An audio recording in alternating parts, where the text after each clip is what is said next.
College में गर्मियों की छुट्टियां होने पर राधिका और रोहन अपने दोस्त मनोज और शिल्पा के साथ परिवार के पुराने फार्म हाउस पर घूमने जाने का प्लान बनाते हैं। गाइस, तुम दोनों को वो फार्म हाउस बहुत पसंद आएगा। बचपन से ही वो मेरी और रोहन की सबसे पसंदीदा जगह रही है।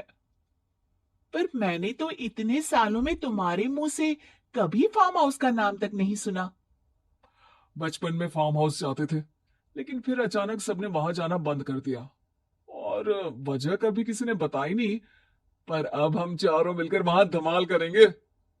इसी तरह बातें करते कुछ घंटों का सफर तय कर चारों शहर से दूर ऊंची पहाड़ी पर बने राधिका और रोहन के फैमिली फार्म हाउस पर पहुंच जाते हैं। वाह यार, ये तो बड़ा ही सुंदर है। पूरा घूमोगे तो और अच्छा लगेगा, लेकिन उससे पहले सब फ्रेशन अप हो जाओ, फिर साइट सीइंग के लिए जाएंगे। राधिका और रोहन अपने अपने कमरे में चले जाते हैं, लेकिन मनोज और शिल्पा घर में घूमने लगते हैं, जहां शिल्पा की टक्कर हॉल के बीचों बीच रखी एक पुरानी लकड़ी की कुर्सी से होती है। आह, लग गई रे माता। इस कुर्सी को बीच में किसने रखा हुआ है? अरे तेरे स्वागत के लिए भूत ने रखा होगा।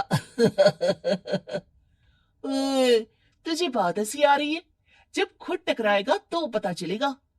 हाँ हाँ ठीक है, पर अभी तो तू इसे साइड में रख दे। शिल्पा कुर्सी को एक कोने में रख देती है और वो दोनों भी अपने कमरे में चले जाते हैं, जिसकी थोड़ी देर बाद चारों बाहर घूमने निकल जाते हैं। इसी तरह रात हो जाती है।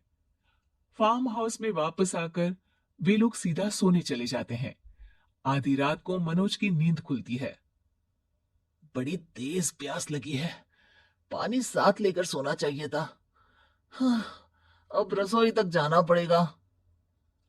मनोज आंखें मलते हुए कमरे से हॉल में आता है और अचानक रास्ते में रखी कुर्सी से टकराकर जमीन पर गिर जाता है। अरे मर गया रे दादा। शिल्पा सही बोल रही थी, बड़ी तेज लगती है ये कुर्सी तो।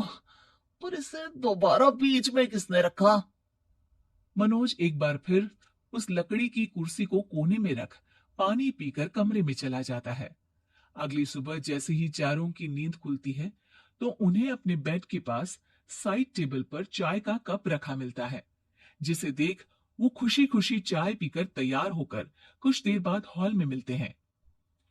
थैंक यू यार राधिका, मुझे नहीं पता था कि तू इतनी अच्छी चाय बनाती है। वैसे मुझे उस बेड टी की बहुत जरूरत थी।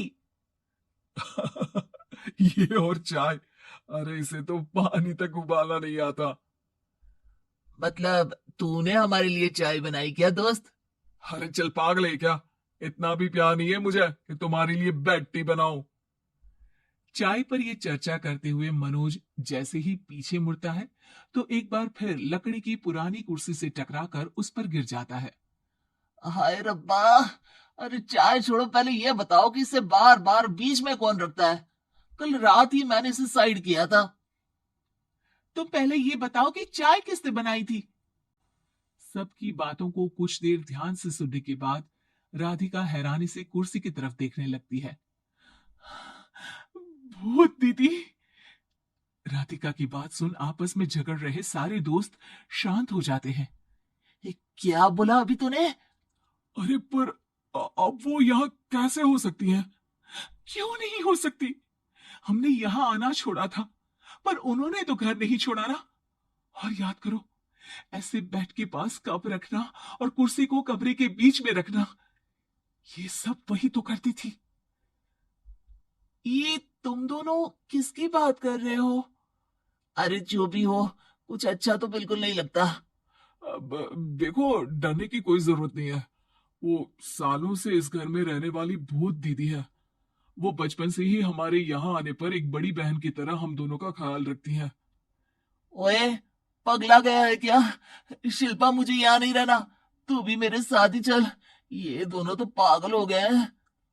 जहां मनोज डर से वापस जाने की बात कर रहा होता है, वहीं शिल्पा अपने फोन में बिजी होती है।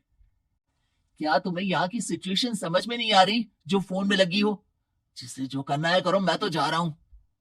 मनोज हड़बड़ाहट में अपने कमरे की तरफ जाता है, जिसके साथ राधिका और मोहन भी उसे रोकने के लिए पीछे पीछे जाते हैं। लेकिन शिल्पा वो तो अभी भी फोन में लगी रहती है। कुछ देर बाद जब वो तीनों दोबारा हॉल में वापस आते हैं तो शिल्पा को सबके पैक्ड बैग्स के साथ देखकर हैरान रह जाते हैं। ये सब क्या है शिल्पा? यहाँ हम इसे समझा रहे हैं और तुम हमारे बैग्स भी पैक कर कर लेकर आई। अरे आखिर में फोन से बाहर निकलकर कुछ किया तो सही इसने। दोस्तों देखो, कल से हम यहाँ हैं। भूत दीदी ने कुछ किया नहीं ना? फिर डर क्यों रहे हो? 4 दिन और रुकोगे तो पता चलेगा कि क्या होगा। मतलब? इस पर शिल्पा उन तीनों को फार्म हाउस से बाहर लाकर फोन में पुरानी न्यूज का आर्टिकल दिखाती है। सालों पहले यहां रह रही औरत ने अपने दोनों बच्चों को सुबह सुबह दूध में जहर पिलाकर मार दिया और फिर हॉल में उस कुर्सी पर खड़े होकर खुद भी फांसी लगा ली थी।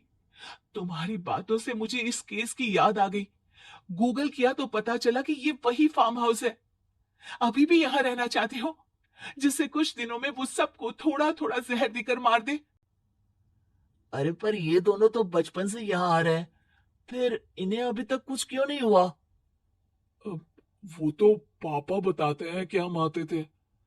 हाँ, और मुझे भी एक बार का ही याद है। वाह, और कहानियां तो ऐसे सुना रहे थे जैसे सदियों से यहीं रहते हो। तीनों ये बात कर ही रहे होते हैं कि अचानक फार्म हाउस में से एक आवाज सुनाई देती है। मैं यहाँ किसी को जिंदा नहीं रहने दूंगी, किसी को नहीं। बस ये सुनने की देर ही होती है कि चारों डर से कांपते हुए तुरंत कार में बैठकर वहां से भाग जाते हैं।